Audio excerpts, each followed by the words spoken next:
नमस्कार, मैं हूं संध्या आंचल और आप देख रहे हैं तुरंत न्यूज। चलिए चलते हैं बड़ी खबरों की ओर। बड़ी खबरें sponsored by child progressive school Asnabad Jhumitaliya Koderma. Patna के सत्यदेव सुपर स्पेशलिटी हॉस्पिटल के डॉक्टरों ने बक्सर के एक 28 साल के युवक की लेप्रोस्कोपिक विधि से किडनी निकालकर जान बचा ली। बता दें कि वो पेट में दर्द की समस्या से जूझ रहा था। अल्ट्रासाउंड कराया गया तो किडनी में सूजन मिला। वहीं सीटी स्कैन में पता चला कि उसकी बाईं किडनी 2 भागों में विभाजित हो चुकी है। दूरबीन से देखने पर किडनी के एक भाग असामान्य था। किडनी का एक भाग प्रोस्टेट एरिया में खुर रहा था, जिसके कारण उसकी किडनी में सूजन आ गई थी। लेप्रोस्कोपिक विधि से किडनी के उस भाग और पाइप को निकाल दिया गया। अब वह बिल्कुल स्वस्थ है और उसे डिस्चार्ज कर दिया गया है।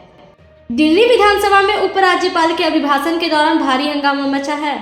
विधानसभा स्पीकर ने आम आदमी पार्टी के 21 विधायकों को 3 दिन के लिए निलंबित कर दिया है। उपराज्यपाल के अभिभाषण के दौरान आम आदमी पार्टी के विधायकों ने खूब हंगामा किया। इसके बाद स्पीकर ने सभी को निलंबित कर दिया। बता दें कि दिल्ली की पूर्व मुख्यमंत्री और दिल्ली की नेता प्रतिपक्ष अतिशी ने कहा, बीजेपी ने सभी कार्यालय से डॉक्टर बाबा साहब भीमराव अंबेडकर की फोटो की जगह पीएम नरेंद्र मोदी की तस्वीर लगा दी है। क्या बीजेपी को लगता है कि पीएम नरेंद्र मोदी डॉक्टर बाबा साहब भीमराव अंबेडकर से बड़े हैं? जब हमने डॉक्टर बाबा साहब भीमराव अंबेडकर के नाम के नारे विधानसभा में लगाए तो आपके विधायकों को निष्कासित कर दिया गया। जब बीजेपी के विधायकों ने मोदी जी के नारे लगाए तो उन्हें छुआ भी नहीं गया। इसका मतलब है कि बीजेपी को डॉक्टर बाबा साहब की तस्वीर से नफरत है और उनके नाम से नफरत है। इस अहंकार का जवाब देश की जनता उन्हें देगी। झारखंड के खूंटी जिले में 5 नाबालिग आदिवासी लड़कियों से सामूहिक दुष्कर्म के मामले में पुलिस ने अब तक 18 लड़कों को गिरफ्तार किया है। बता दें कि ये सभी नाबालिग हैं। झारखंड के पुलिस महानिदेशक अनुराग गुप्ता ने कहा कि पुलिस ने 18 लड़कों को गिरफ्तार किया है। पीड़ित आदिवासी लड़कियों को सरकारी सुविधाएं उपलब्ध कराई गई है। डीजीपी अनुराग गुप्ता ने यह भी कहा कि गिरफ्तार किए गए 18 लड़कों में जो भी 16 साल से अधिक और 18 साल से कम उम्र के हैं, सभी के खिलाफ वैश्यक की तरह केस चलेगा।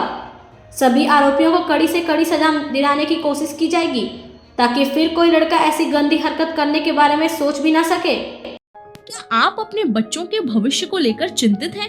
क्या आप चाहते हैं कि आपका बच्चा एक उज्जवल भविष्य प्राप्त करे? तो the Rameshwar valley school Jhumri Telaiya में आपका स्वागत है। हमारा स्कूल लीड से जुड़ा है और झारखंड का नंबर 1 लीड स्कूल है। हमारे स्कूल में नर्सरी से लेकर कक्षा 8 तक की पढ़ाई होती है। कांग्रेस अध्यक्ष मल्लिकार्जुन खड़गे ने आज मोदी सरकार पर हमलावर होते हुए कहा कि देश के एससी, एसटी और अल्पसंख्यक छात्रों की छात्रवृत्ति छीन ली गई है। यह शर्मनाक है। सरकारी आंकड़े बताते हैं कि सभी छात्रवृत्ति में मोदी सरकार ने लाभार्थियों की संख्या में भारी कटौती की है। इसके अलावा औसतन साल दर साल 25% राशि भी कम खर्च की गई है। मल्लिकार्जुन खड़गे ने मंगलवार को सोशल मीडिया एक्स पर पोस्ट किया।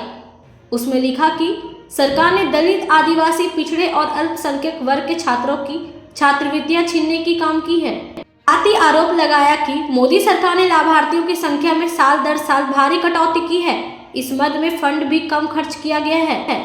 दिल्ली की राउज एवेन्यू कोर्ट ने 1984 के सिख विरोधी दंगों के मामले में सज्जन कुमार को उम्र कैद की सजा सुनाई है।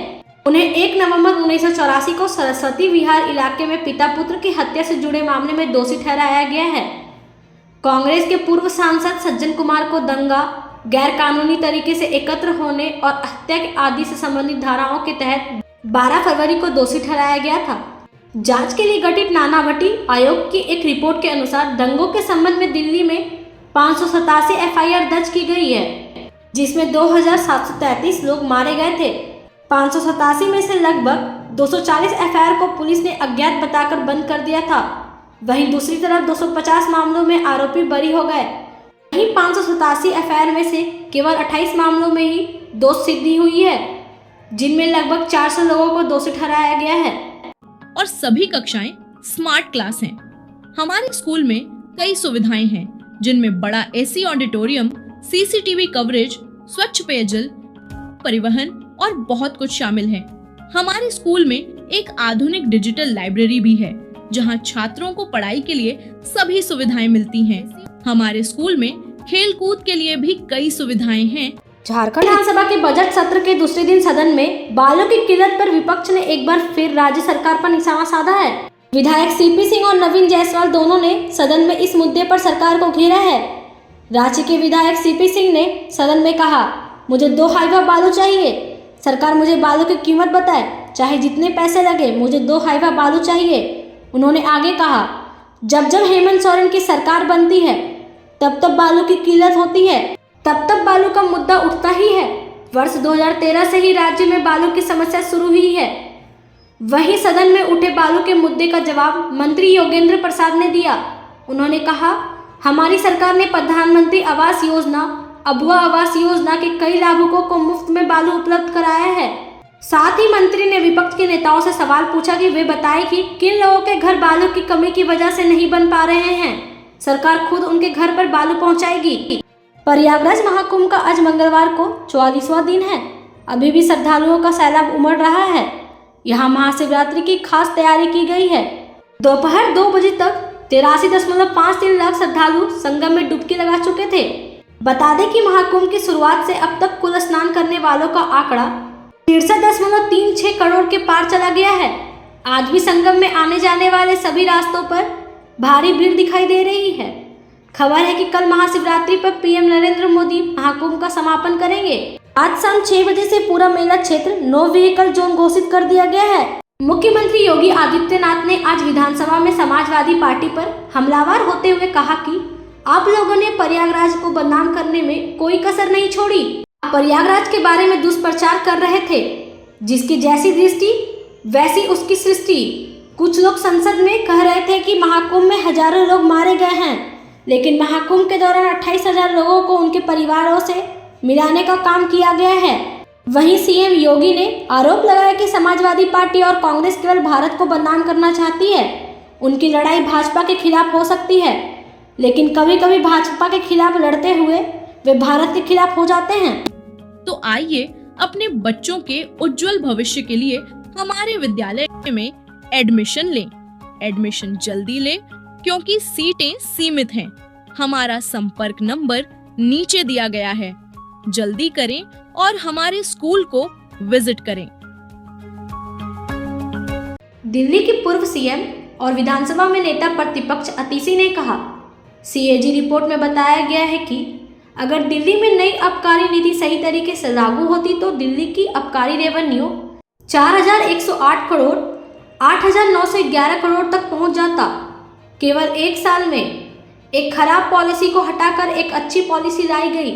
इसका सही तरीके से इम्प्लीमेंटेशन नहीं किया गया, जिससे 8,911 करोड़ का सरकार के खजाने तक नहीं पहुंच पाया।